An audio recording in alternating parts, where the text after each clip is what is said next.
네, 안녕하세요. 자, 오늘은 지질시대와 진화를 갖다가 좀 진행을 해보겠습니다. 자, 화석에 대해서 나와있죠? 화석이란 어떤 거냐면요. 생물의 유해나 흔적이 지층에 남아있는 것은 화석이라고 얘기를 합니다.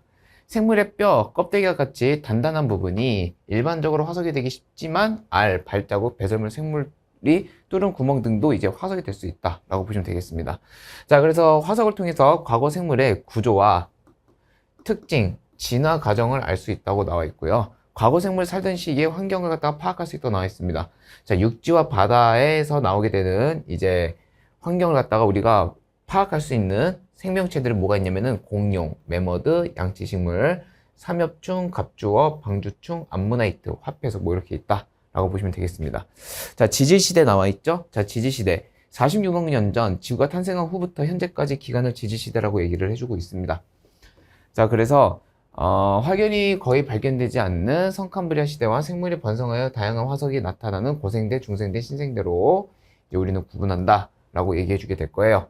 자, 뭐 시기상 뭐 이렇게 되고 있다라는 건데 뭐 그렇게 중요한 게 아닙니다. 어떤 순서로 진행이 되고 있는지를 갖다가 중요하니까 그 부분을 좀 봐주시면 될 것 같고요. 성캄브리아 시대에서 고생대로 넘어가고 중생대로 넘어가고 신생대로 넘어가고 뭐 이렇게 되는 건데 신생대 같은 경우에는 이제 현재까지로 우리가 신생대다라고 얘기해 준다고 보시면 되겠습니다. 자, 성캄브리아 시대는 전체 우리가 있는 이제 신생대까지 기간 중에서 약 88%를 갖다 차지할 정도로 굉장히 길었다고 보시면 되겠어요. 자, 이때는 우리가 화석이 거의 발견되지 않았다고 보시면 되는 건데 이유는 뭐 때문에 그런 거냐면은 워낙 지구가 어수선한 것도 있었고 이때 당시 해양 생물이 되게 많았습니다. 해양 생물이 많다 보니까 그 안에서 이제 부패가 일어나기도 하고 딱딱한 부분이 물과 만나서 좀 더 물렁물렁해진 경우가 있기 때문에 단단한 부분에서 화석이 잘 생기게 되는 거잖아. 그러지 못했기 때문에 우리는 성캄브리아 시대 때는 화석이 거의 발견되지 않았다고 보시면 되겠어요. 그거를 뭉탱이로 묶어서 하다 보니까 이렇게 우리가 퍼센테이지를 많이 차지한다고 보시면 되겠습니다. 자, 고충 자료를 한번 봐볼까요? 자, 화석의 생성 및 발견 과정, 매물이 되었고 퇴적이 되어서 지표에 노출됐다. 그래서 화석이 많이 발견되는 것이 어디가 될 거냐면 이제 퇴적물이 될 것이다 라고 우리는 보시면 되겠습니다. 자, 화석을 통해 생물이 살던 시기의 환경을 갖다 파악할 수가 있는데 우리는 이제 산호 같은 경우에는 따뜻하고 얕은 바다, 그리고 고사리 같은 경우는 따뜻하고 습한 육지, 조개 같은 경우에는 이제 얕은 바다나 이제 갯벌에서 살았다고 우리가 알 수가 있으니까 만약에 조개가 발견이 되었다. 아, 그때 여기는 얕은 바다나 갯벌이었구나. 산호가 발견이 되었다. 따뜻하고 얕은 바다였구나. 고사리가 발견되었다. 따뜻하고 습한 육지였구나. 라는 것 갖다가 우리가 알 수 있었다. 그런 거죠. 자, 지질대 상대적 길이 표현에 대해서 나와 있는데, 요거는 이제 수행평가로도 많이 나오는 부분이니까, 여러분들 한번 짚고 넘어가면 되겠습니다. 자, 그리고 이러한 화석을 통해 생물이 살던 시기를 갖다가 환경 파악할 수 있는 이런 화석을 우리는 시상화석이라고 합니다. 시상화석. 이런 것도 알아두시면 좋을 것 같아요. 그 시대의 상태를 알 수 있는 화석이라 그래가지고, 시상화석이라고 얘기해 주게 될 거예요. 자, 그래서 성캄브리아 시대 화석이 적은 이유에 대해서 나와 있는데 생물이 화석이 되기 위해서는 다음과 같은 조건을 만족해야 된다고 나와 있습니다. 일단 단단한 부분이 있어야 되고요. 개체수가 많아야 됩니다. 하나보다는 두 개가 화석이 생길 확률이 크고 3개, 100개, 그 중에 무조건 하나는 화석이 되지 않겠습니까? 네, 그렇기 때문에 개체수가 많을수록 좋다라고 보시면 되겠습니다. 자, 퇴적암에 심각한 이제 지각 변동이 일어나지 않아야 되겠죠. 아무래도 지각 변동이 일어나면은 얘네들이 이제 부서지거나 변형이 일어날 수가 있기 때문에 그런 부분은 이제 조금 우리가 화석이 잘 생성되기 위한 조건은 만족하지 못한다 라고 보시면 되겠습니다. 자, 성캄브리아 시대는 생물체가 나타나기 시작하던 시기이기 때문에 개체수가 적었기도 했고 골격이 없기도 했고요. 지각 변동과 풍화작용을 해서 현재까지는 남아있기가 어렵다 라고 나와 있죠. 이런 부분도 좀 보시면 되겠습니다. 자, 지질시대의 생물과 환경에 대해서 나와 있습니다. 자, 지질시대별 기후와 수륙 분포에 대해서 나와 있는데 전반적으로 온난화였고 말개 빙하기가 있었을 것으로 추정이 되고 있습니다. 자, 대체로 온난하고 말개 빙하기가 있었고요. 수륙 분포에는 지각 변동을 많이 받았으면서 화석이 매우 적어서 정확히 알기 어려웠고요. 말개는 모든 대륙이 모여 초대륙 판기아를 갖다 형성을 해가지고 생물의 대멸종이 일어났다고 나와 있습니다. 자, 판기는 뭐냐면은요, 고생대 말에 대륙들이 이동하여 하나로 뭉쳐 이루어진 초대륙이라고 보시면 되겠습니다. 자, 중생대. 빙하기가 없이 전반적으로 온난했고요. 판기아가 분리되면서 여러 대륙으로 갈라졌다고 보시면 되겠습니다. 신생대. 전기에 대체로 온난화였고 후기에 4회 빙하기와 3회의 간빙기가 반복이 되었습니다. 자, 그래서 대서양과 인도양이 넓어지고 알프스 산맥과 히말라야 산맥이 형성이 되었다고 나와 있고요. 호주 대륙이 남극에서 멀어져 남극에 차가운 해류가 형성이 되었다고 나와 있습니다. 그래서 고세대 중기, 말기, 중생대, 신생대 이렇게 나와 있는데 원래는 대륙들이 이렇게 있었다가 이렇게 하나로 모였다가 점점 다시 이렇게 분류가 된 현상이었다고 보시면 되겠습니다.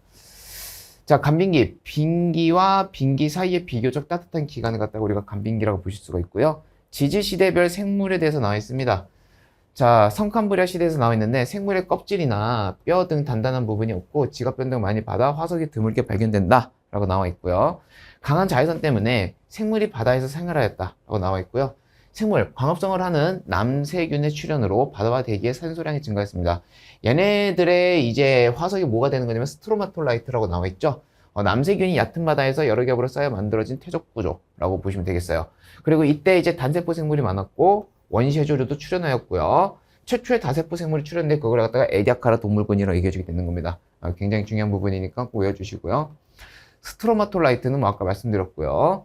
자, 고생대. 초기에는 생물의 수가 급격히 증가하였고요. 그 다음에 최초의 척추동물이 등장하였습니다. 어류죠. 자, 오존층이 형성돼서 육상생물의 출현이 가능해졌고 말기에는 생물의 대멸종이 일어나게 되었습니다. 이때 판게아 형성이 일어났으니까 이때를 갖다 우리가 3차 대멸종이라고 얘기를 해줘요. 3차 대멸종. 3차 대멸종이 일어나가지고서는 이때 많은 애들이 죽었다고 보시면 되겠습니다. 많은 생명체들이. 자, 바다와 육지에 대해서 이제 구별이 나와 있습니다. 바다, 무척추 동물로 삼엽중, 반축중, 필석 등이 있습니다. 그리고 어류는 갑주어가 이렇게 있다고 보시면 되겠죠. 자, 그 다음에 이제 육지로는, 양서류, 곤충류, 양치식물, 고사리 등이 번성하였고, 파충류, 거시식물이 출현하였다. 라고 보시면 되겠습니다. 자, 그래서 이제 양치식물이 대량으로 묻혀서 석탄층이 형성되었는데, 이때 고사리. 그러니까 우리가 지금 먹고 있는 고사리가 맞아요. 이때부터 나오게 된 거고, 그때가 죽어서 우리가 쓰게 되는 대부분의 석유들이 공용으로 알고 있는 애들도 있는데, 대부분 사실 고사리였습니다. 그래서 그 부분도 보시면 되겠고요. 중생대, 활발한 화성 활동으로 이제 대기 중에 이산화탄소 농도가 증가를 하였고요. 지구온난화가 심화되어서 기후가 온난 건조하였다라고 나와 있습니다. 말기의 생물의 대멸종이 있었고요. 자, 바다 육지에 대해서 나와 있는데 바다, 암모나이트가 번성하였죠. 육지, 파충류, 거시식물 이렇게 나와 있고요. 자, 그 다음에 뒤에 보시면 이제 포유류나 이제 속시식물이 이제 출현이 되었다고 보시면 되겠습니다. 자, 신생대에서 나와 있죠.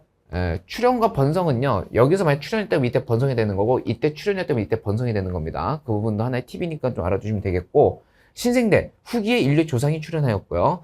초원이 형성되어서 초식동물의 진화가 있었죠.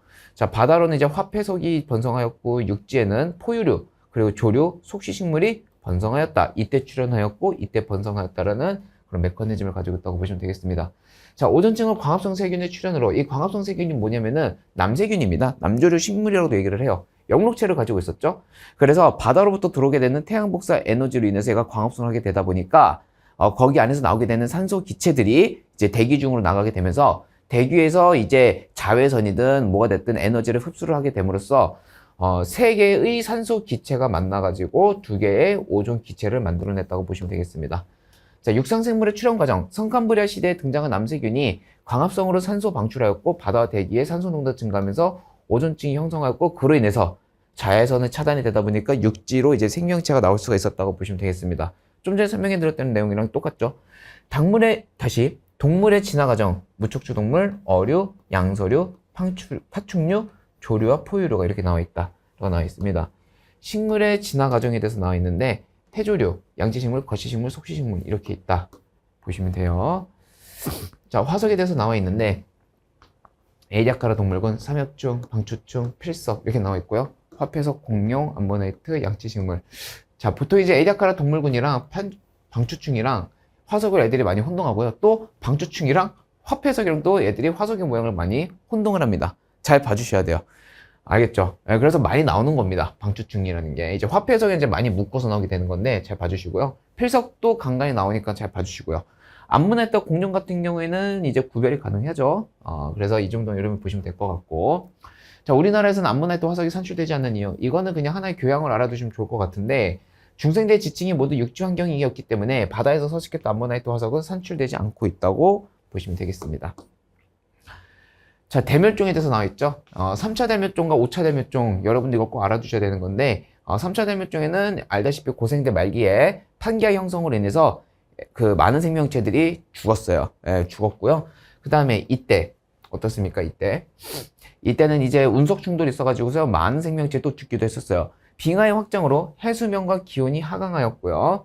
운석 충돌로 인해 한랭한 기후가 나타났고요. 자, 3번 판기아가 형성. 그쵸? 그래서 이제 대규모 화산 폭발이 증가하여 온난화가 심화가 되었고요. 판기아가 분리되어 화산 활동이 증가하였고요. 자, 이때 5번 운석 충돌 및 대규모 화산 폭발에 의해 급격하게 기후가 변화하였다고 나와 있습니다. 자, 대멸종의 여러 요인이 있는데 화산 폭발이 있고 운석 충돌이 있고 판기아 형성이 있죠. 화산 분출 이산화탄소 메테인. 자, 메테인은 이제 CH4가 되는 건데, 자, 온실기체입니다. 자, 온실가스가 대기로 유입되어서 온실 효과로 온난화가 발생하여 화산재와 화산가스가 햇빛을 차단해 기온이 하강한다. 운석 충돌로 발생한 재와 먼지가 햇빛을 차단하여 기온이 하강한다. 라고도 나와 있고요. 판기아 형성. 대륙이 하나가 되어 얕은 바다의 면적이 줄어들고 해류와 기후대가 단순해진다. 라고 나와 있죠. 자, 진화와 자연 선택설에 대해서 나와 있습니다. 자, 생물의 진화와 변이. 생물이 오랜 시간 동안에 여러 세대를 거치면서 환경에 적응하여 변화하는 과정으로 진화에 의해 지구에 사는 생물종이 다양해졌다고 나와 있습니다. 변이. 같은 생물종의 개체 간에 나타나는 형태, 습성이 형질의 차이다. 라고 보시면 되겠습니다. 환경과 변이. 같은 변이라도 환경에 따라 생존에 불리할 수도 있고 유리할 수도 있다. 이것을 환경과 변이라고 보시면 되겠습니다. 진화와 변이. 변이가 여러 세대 동안에 자손에게 전달되면서 쌓이면 형질의 차이가 커지면서 진화가 일어난다. 변이는 진화의 원동력이 되기도 한다. 라고 보시면 되겠죠. 변이가 나타나는 원인, 주로 개체가 가진 유전자의 차이로 나타나는데 유전자의 차이로 인해 만들어지는 단백질의 종류와 양이 달라지고 이로 인해 형질의 차이, 형태와 성질입니다. 발생한다. 차이가 유전자의 차이로 나타난 유전적 변이는 자손에게 유전이 그대로 된다라고 보시면 되겠습니다. 비유전적 변이, 환경의 영향으로 나타나는 변이로 형질이 자손에게 유전되지 않는다 라고 나와 있습니다.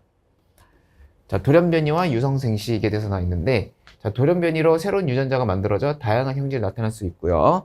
자, 돌연변이로 만들어진 새로운 유전자는 자손에게 유전될 수가 있다.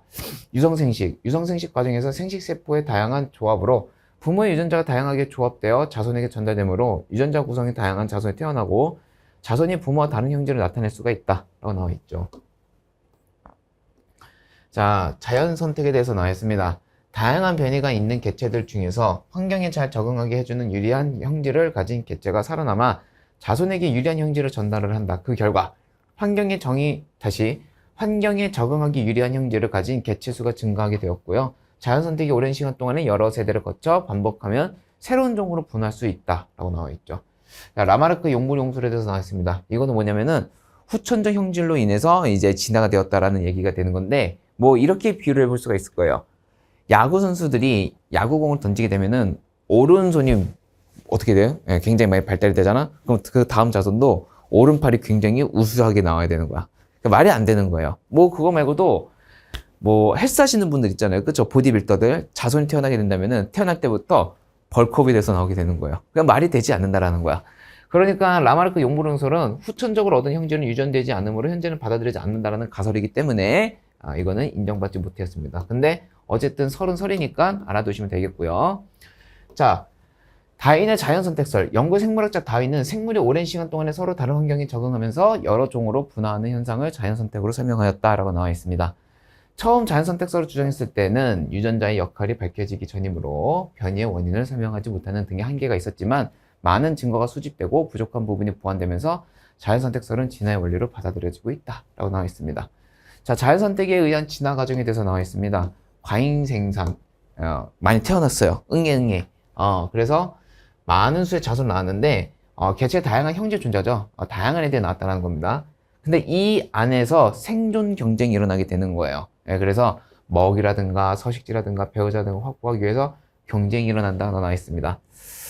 뭐 이렇게 나와 있는데, 뭐 그런 거죠. 뭐 A라는 사람이 있고, 뭐 B라는 사람이 있는데, 결혼을 해야 돼요. 근데 이게 여자란 말이지. 얘네는 남자고요.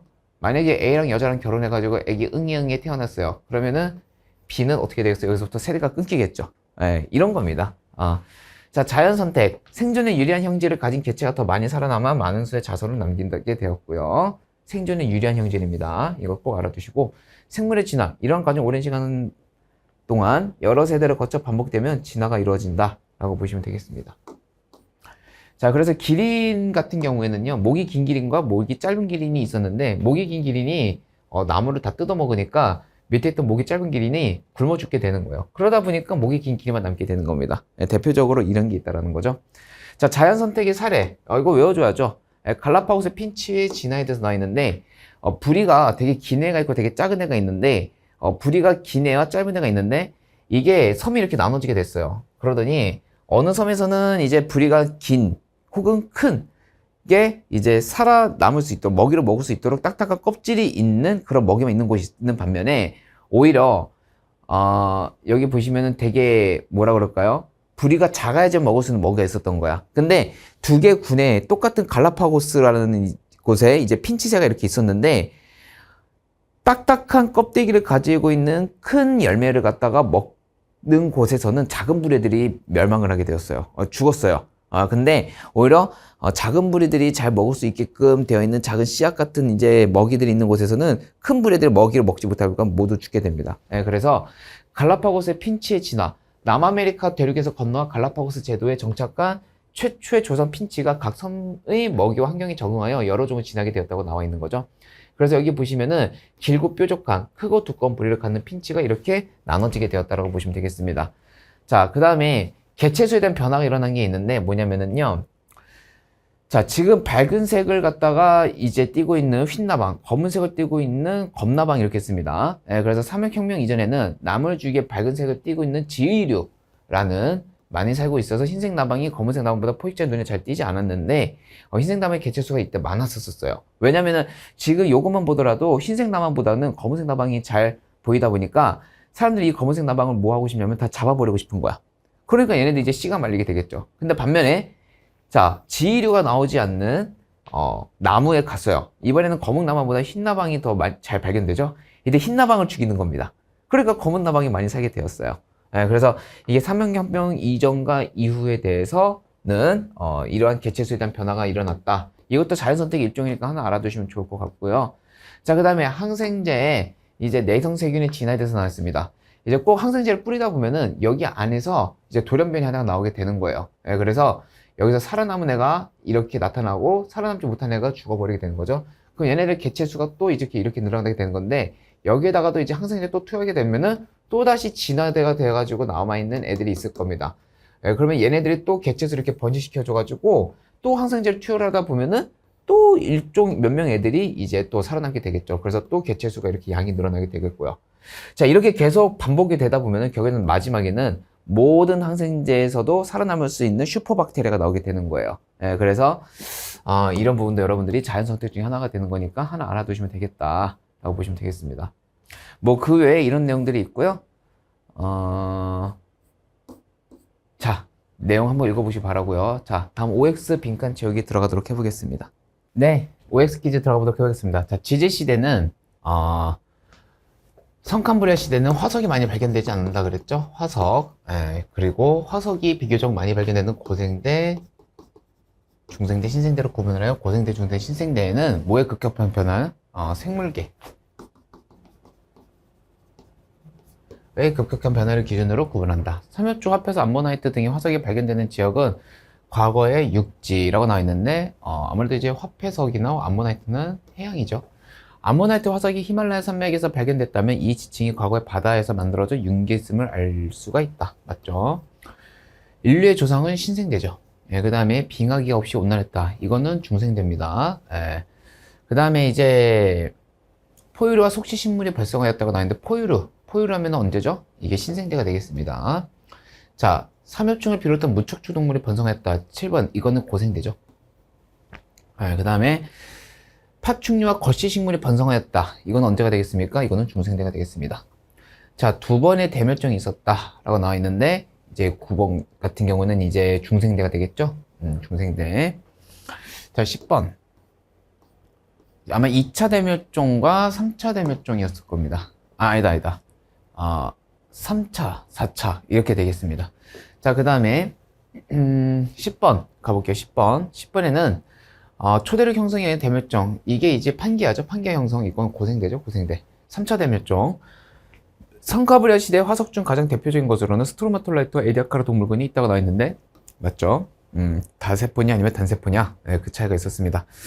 고생대, 중생대, 신생대 중에서 삼엽충이 번성하던 시대에 오존층이 형성되어 육상생물이 출현하였다라고 나와 있는데, 이것도 맞죠. 13번 한번 가보도록 해보겠습니다. 자, 같은 시대에 번성한 육상동물과 식물, 바다생물을 연결하시오 나와 있습니다. 자, 매머드 같은 경우에는 속시식물로 갔다가 이것이 이제 어디로 가야 돼? 화폐석으로 이렇게 가야 되겠죠. 네, 이렇게 되고, 그 다음에 공룡 시절 같은 경우는 거시식물로 일단 이어지게 될 거고요. 거시식물에서는 어디로 가야 되는 겁니까? 얘가 중생되니까 아모나이트. 양서류는 고사리로 갔다가 갑주 이렇게 가야 되겠네. 됐죠? 자, 됐고요. 자, A는 1차 대멸종이다 라고 나와 있는데 1차 대멸종이 아니라 저 때는 3차 대멸종이 돼야 되겠죠? X. B는 3차 대멸종, 이거 5차 대멸종입니다. A 시기에는 삼엽충이 멸종하였다 라고 나와 있는데, 자, 삼엽충 같은 경우는 언제가 되겠습니까? 얘가 고생대죠. 고생대 말기. 그러니까 멸종하였다. 이것도 맞죠. A 시기와 B 시기 사이에 번성한 생물은 암모나이트가 거기다 중생대니까 고생대 말기와 신생대가 되는 거니까 중생대 맞죠. 19번에. 그 다음에 B 시기 이후에 포유류가 번성하였다고 나와 있는데 B 시기 신생대 이후입니다. 그쵸? 포유류가 번성하였죠. 이렇게 볼 수가 있고, 그 다음에 A 시기에 일어난 멸종의 원인은 소행성 충돌이고요. 이거 3차 대멸종이 아니었습니까? 이거는 5차 대멸종이고 반대가 되겠네요. X 이렇게 볼 수가 있고요. 그 다음에 최초로 진화의 원리를 체계적으로 설명한 다윈은 용불용설, 이거 라마르크인데요. X죠. 자, 23번 자연석 tex에 따르면 기린이 목이 긴 이유는 기린이 높은 나무 잎을 먹기 위해 목을 늘린 것이라고 나와 있어요. 늘린 것. 후천적 회특 형질이 그대로 간 건가? 만약에 이 내용이 맞다면 라마르크죠. 라마르크의 웅불용설. 근데 자연 선택설은 말 그대로 목이 긴 기린과 짧은 기린이 있는데, 목이 짧은 기린이 죽었다고 봐야 되겠죠. 잎을 먹지 못했기 때문에. 그래서 자연 선택설이 아니고 라마르크가 좀 더 맞는 말이 되겠죠. 이렇게 보시면 되겠고.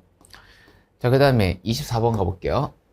자연 선택설에 따르면 개체들 사이의 형질의 차이가 나타나 환경에 적합한 개체만 살아남아 자손을 남기는 것이 반복되어 진화가 일어난다 라고 나와있는데 이거는 맞죠. 자, 25번 가볼게요. 최초에는 이제 과잉 생산으로 넘어가야 되겠죠. 그러다가 개체 변이가 일어나야 되고요. 개체 변이, 그 다음에 이때 생존 경쟁, 그 다음에 이때 자연 선택이 일어나게 되는 거겠죠. 이런 식으로. 자, 26번 보시면은 다윈의 유전 법칙을 토대로, 유전은 다윈이라기보다는 멘델이죠. 이건 X가 되겠습니다. 27번 개체 사이의 변이는 땡땡이 차이로 인해 생성되는 땡땡이 종량 양이 달라진다 라고 나와 있는데 이거는 유전자죠. 그리고 단백질이죠. 자, 항생제 A에 사멸하는 어떤 세균 집단에 돌연 변이가 일어나 우연히 A의 내성을 가진 세균이 나타나며 A를 반복 사용 충분한 시간이 지났을 때 이 집단의 세균 중 대부분이 항생제 A의 내성을 가질 수가 있다 라고 나와 있는데 이거는 맞죠. 다른 조건이 동일할 때 밝은 색을 띠는 지위류가 번성한 지역보다 지위류가 없는 지역에서 흰색 나방의 비율이 낮다 라고 나와 있는데 이것도 맞죠.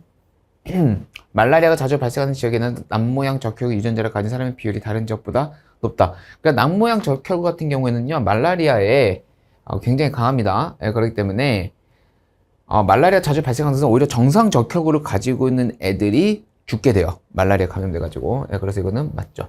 30번의 동그라미. 31번 기억은 신생대다 라고 나와 있는데 기억이 어디 있습니까?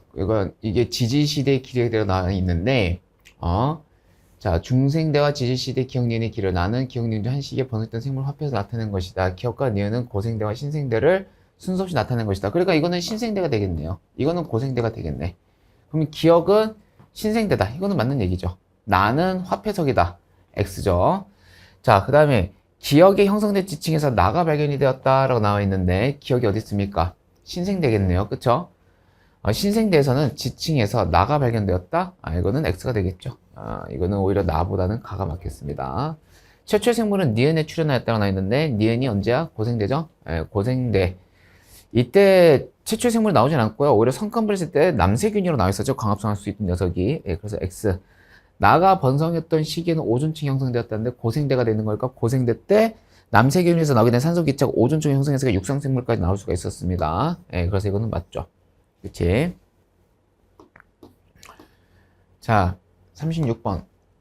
나는 B 판기가 고생되네요. B식이 X. A식인 성칸불의 시대와 고생대의 경계다라고 되어 있는데 고생대 말기입니다. 중생대입니다. 예, 그래서 X. B시기는 중생대와 신생대의 경계다라고 되어 있는데 중생대와 신생대의 경계 맞죠? 자, 나의 판기하에 형성되는 과정에서 해안의 전체의 길이는 늘어났다 라고 나와 있는데 예, 줄어들었습니다. 판기가 이렇게 형성이 되면은 해안선이 여기밖에 생기지가 않는데 만약에 판기와 분리가 일어나게 된다면은 얘네들 막 이렇게 덩어리로 나눠지지 않겠습니까? 그러면은 해안선을 파란색으로 표시해 보면은 요런 데까지 해안선이 나타날 수가 있다라는 거예요. 요런 선까지. 예, 그렇기 때문에 옳지 않았다라는 거죠. 예, 그래서 X가 되겠습니다. 자, 이렇게 해가지고 OX 퀴즈까지 모두 끝났고, 잘 복습해가지고 정말 핵심 문항만 모아놨기 때문에 여러분들이 잘 암기하셨다가 뒤에는 문제까지 잘 해결해 주셨으면 좋겠습니다. 네, 여기까지 하겠습니다.